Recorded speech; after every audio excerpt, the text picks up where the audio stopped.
Olá, bom irmãozinho estudioso, bem-vindo a mais um LES, a sua lição da Escola Sabatina em áudio e em vídeo aqui no YouTube. Bem, estamos aqui no nosso terceiro trimestre de 2016, falando então do papel da igreja na comunidade. Estamos falando essa semana, a semana de número 5 já do nosso trimestre, que é como o Evangelho transforma a comunidade. Estamos bem no nicho, então, aqui do nosso estudo. Até porque estamos chegando quase na metade já desse trimestre. O tempo passa. Bem, nosso verso temático da semana está em Mateus 4, verso 23. Ok, Mateus 4, verso 23. Hoje é quarta-feira, dia 27 de julho. Então estamos ali já, assim, também faltando só mais 2 dias depois de hoje para a gente finalizar o estudo dessa lição, ok? Esteja forte acompanhando. Muito obrigado, inclusive, por estar aí. Percorria Jesus toda a Galileia, ensinando nas sinagogas, pregando do Evangelho do Reino e curando de toda sorte de doenças e enfermidades entre o povo. Ok? Mateus 4, verso 23. Bem, vamos então para o estudo de hoje. Vamos começar já lendo João 4, 35 a 38. Bem, eu já deixei separado pelo menos o verso 4, 35 a 38. Aqui. Não dizeis vós que ainda há 4 meses até a ceifa? Ou, eu porém vos digo, erguei os vossos olhos e vede os campos, pois já branquejam para a ceifa. E o celeiro recebe desde já a recompensa e entesoura o seu fruto para a vida eterna. E desarte se alegram tanto o semeador como o ceifeiro. Desarte, para mim, deveria de sorte, mas tudo bem. Pois no caso é verdadeiro o ditado, um é semeador e o outro é ceifeiro. Eu vos enviei para ceifar o que não semeastes. Outros trabalharam e vós entrastes no seu trabalho. Ok? Então vamos lá. Quais são os passos necessários para alcançar as pessoas? Bem, semear, ceifar e depois guardar no celeiro. Foram os passos que foram feitos. O interessante é você falar assim de... você vai ceifar coisas que você não semeou. Porque eles falam assim, os campos não estão prontos. Aí ele fala assim, olha, está tudo branquinho. No caso, se fez na plantação de trigo. Então está tudo branquinho. É só colher. Vamos lá. Tudo pronto. Então quer dizer, isso revela um pouco sobre as pessoas não estavam a par do estado dos campos. Então Deus está ali mostrando para eles, olha, os campos já estão prontos. Então ele fala no final, olha, vocês estão entrando no trabalho de outras pessoas. Quer dizer, você provavelmente, para falar das pessoas, para alcançar alguém, pelo menos para poder alcançar alguém, eu não quero dizer que você tem que converter alguém, eu estou dizendo que você tem que falar de Deus para alguém. As pessoas não querem ouvir normalmente. Você que talvez esteja ouvindo esse vídeo, assistindo, desculpa, esse vídeo, você esteja passando por isso, de tentar falar das coisas que você descobriu sobre alguém, ou você esteja do lado oposto, tentando recusar alguém, tentando falar, e você sem querer caiu nesse vídeo. Me desculpa por você cair nesse vídeo, sendo que você não queria ouvir isso, tá? Mas, o que eu posso fazer? Eu estou aqui para falar disso. Então, os passos que acontecem é alguém semeou. E muitas vezes você não colhe aquilo que você mesmo semeou. Às vezes você, digamos assim, tem a sorte de no seu caminho você encontrar uma pessoa que já vem sendo trabalhada, as pessoas já vêm mostrando para que ela tenha um coração menos duro, que ela possa pelo menos ouvir a palavra de Deus, tentar entender, que não é só ouvido e deixar passar, sabe, captar alguma coisa daquilo para ver se faz sentido ou não, rejeita de vez, se não fez sentido na sua vida, mas que essa pessoa já esteja ali, digamos assim, recebendo uma atenção, as pessoas estejam falando para ela, você devia pelo menos tentar entender, talvez fosse melhor, e com o tempo, ou talvez de forma dura, com as pessoas que tentam enfiar assim na pessoa contra a vontade dela, acho isso um pouco grosseiro, mas fazer o quê? Estilos são estilos, pessoas são pessoas e sempre haverá coisas diferentes a serem feitas, jeitos diferentes de ser trabalhado.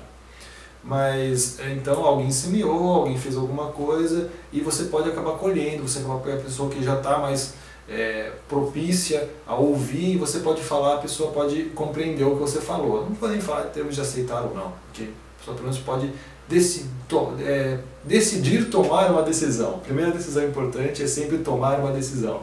Okay? Quero tomar uma decisão a esse respeito. Essa foi a melhor decisão que você já tomou. A próxima decisão é que vai definir, mas você deu o primeiro passo.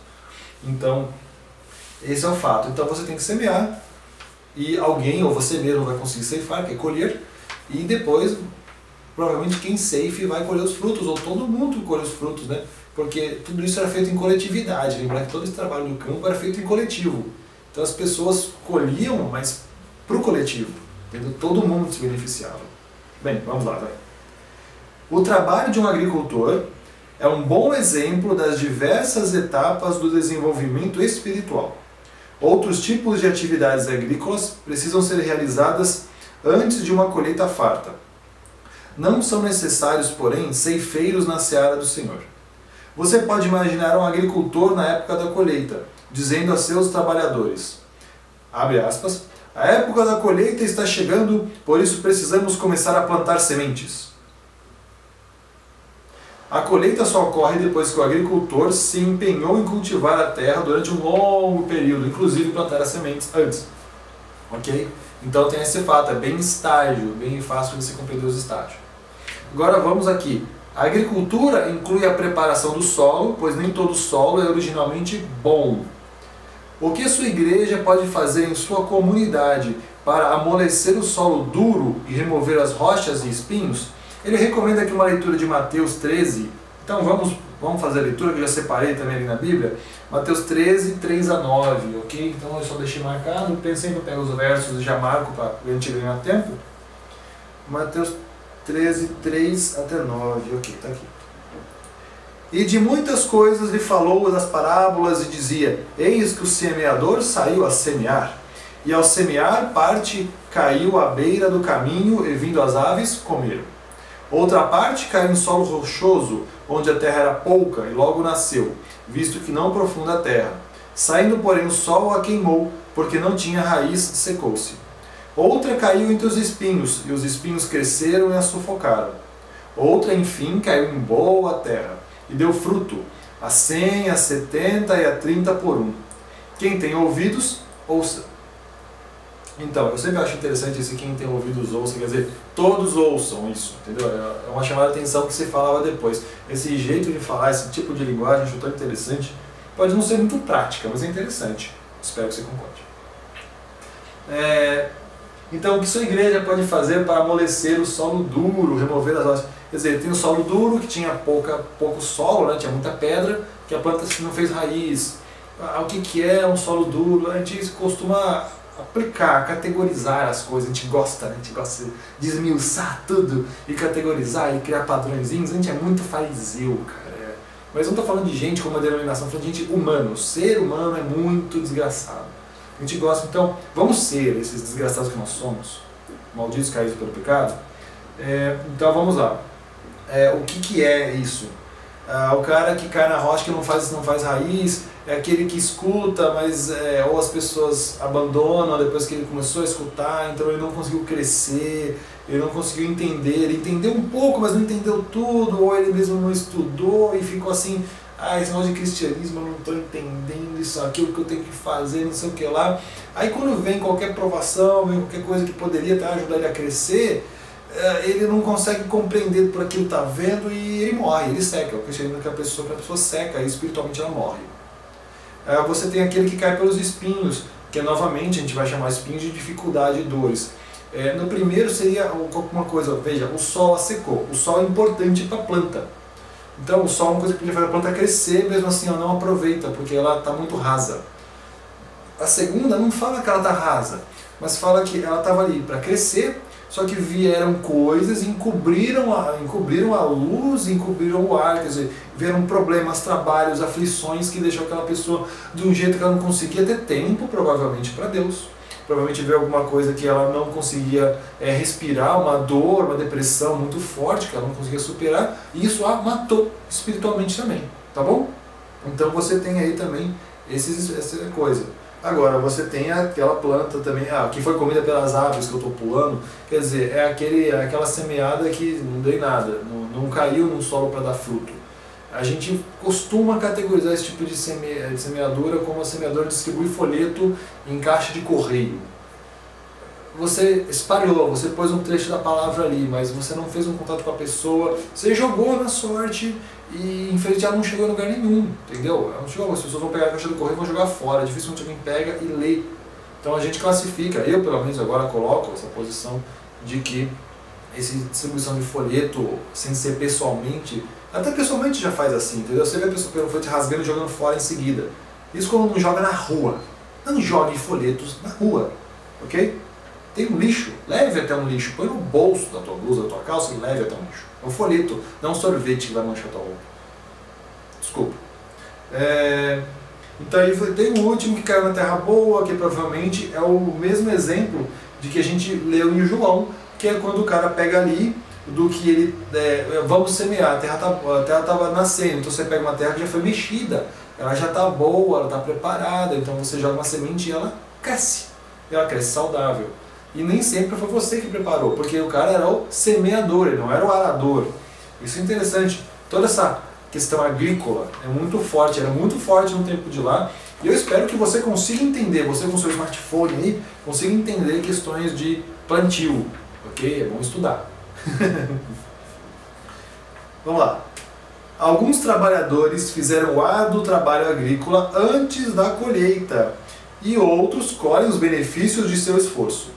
Às vezes, as estratégias evangelísticas têm enfatizado mais a colheita que o trabalho de preparar. Não é assim que deve ocorrer, no entanto.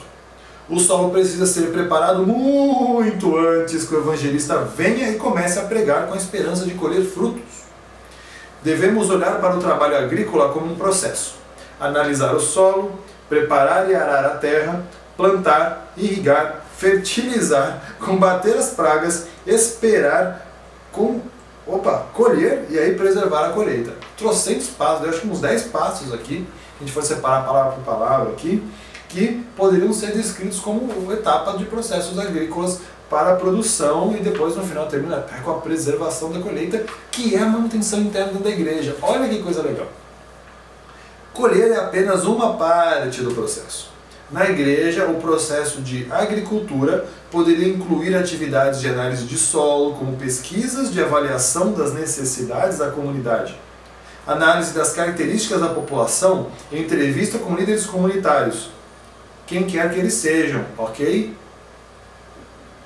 Pode haver atividades de preparação e cultivo da terra, como o atendimento às necessidades da comunidade que foram reveladas pela avaliação, atividades de plantio de sementes, como seminários, estudos bíblicos e pequenos grupos, e oração pela chuva do Espírito Santo, que já entra direto na oração para ser regado o campo. Então, poucas pessoas são ganhas para Cristo participando de apenas uma parte das atividades, ou de uma atividade no meio desse conjunto. Precisamos nutri-las num processo de múltiplas participações em atividades evangelísticas, aumentando assim a probabilidade de que elas estejam prontas para a colheita. Se confiarmos em eventos esporádicos que aparecem, como a gente gosta de fazer, é improvável que as nossas plantas sobrevivam até mesmo à colheita. Ok, pessoal? Então está muito introspectiva para dentro de igreja. Se você está esperando um negócio mais evangelístico, me desculpa. Está muito de manutenção de igreja, principalmente a lição de hoje, ok? Que a gente está aqui falando realmente sobre como uma igreja devia funcionar, como ela devia tratar os irmãos. Fala disso, acaba falando mesmo. E de como ela deveria trabalhar. Ah, você fala assim, muitas pessoas acabam imaginando, ai, nossa, a igreja tem que trabalhar assim, tem que envolver, parece que eu estou tentando fazer um plano de manipular. Mas, meu amigo, não é apenas um plano, isso se chama comunidade. É quando você vive numa comunidade, você participa de várias atividades. A igreja é isso, é uma comunidade. E você tem que ter atividades nessa comunidade que as pessoas possam participar, que elas possam integrar, que elas possam conhecer. Você deixa as pessoas para te conhecer no evento único e vai embora, meu amigo? Nem no mundo dos negócios isso funcionaria. Se você pensa, vamos ser bem sinceros, se no plano social, empresarial, você, assim, empreendedor, vamos colocar que você é um empreendedor, faz planejamento financeiro. Ok, agora vamos lá. Se você é cristão, um empreendedor é cristão, e você coloca pesos, salvação, que pode levar para a vida eterna ou para a morte eterna, ou você coloca ganhar dinheiro aqui agora, que não vai levar para lugar nenhum depois. Quem é mais importante? Se você planeja para ver qual é o jeito mais eficiente de você poder falar para as pessoas, no seu lucro, por que na hora de falar das coisas de Deus você vai ser desleixado? Ah, porque tem essa coisa de Deus? Deus deu na nossa mão para todo mundo decidir. Você colher o lucro, digamos assim, como seria no caso, é uma coisa que é decidida por cada um, ok? E Deus que vai julgar. Mas a questão de você ser desleixado no trabalho de Deus, não é justificativa nenhuma na Bíblia, não existe isso. Para dizer, seja desleixado no meu trabalho, seja desleixado, aqui eu vou dar um jeito. Ele fala, não, vocês têm que falar para as pessoas, porque afinal de tudo a gente está falando de grande conflito que é entre o bem e o mal. Se você é cristão, por favor, não é possível que você não saiba disso, certo? E então, você nesse meio desse conflito, você sabe que nós que temos que tomar as decisões. Agora, se você fala assim, não, Deus tem que fazer tudo, é justamente o inverso da proposta do grande conflito. É justamente o inverso. Você fala assim, ah, Deus faz tudo, então Deus não é um Deus arbitrário, maligno, porque Ele deixa o mal acontecer. Não, é porque nós somos os agentes. Deus está ali para fazer o que nós permitimos que Ele faça. Nós somos os agentes. Nós somos aqueles que nos entregamos a Deus e Ele nos preenche de poder. Certo? De coração, entrega de coração e pedir, galera, pedir. Ok? Já falei demais. Bem, não se esqueça do ano bíblico, Isaías 15 a 19, ok? Isaías capítulos 15 a 19, uma boa leitura. Muito obrigado pela sua paciência, você que assistiu o vídeo até agora, eu lhe agradeço muito. E se inscreve no canal para acompanhar os estudos. E deixa um joinha aí se você gostou. Me desculpa que eu falo demais e beijão para vocês que eu estou adorando fazer essa lição dessa semana. É muito importante para mim. Um grande abraço e até amanhã, hein?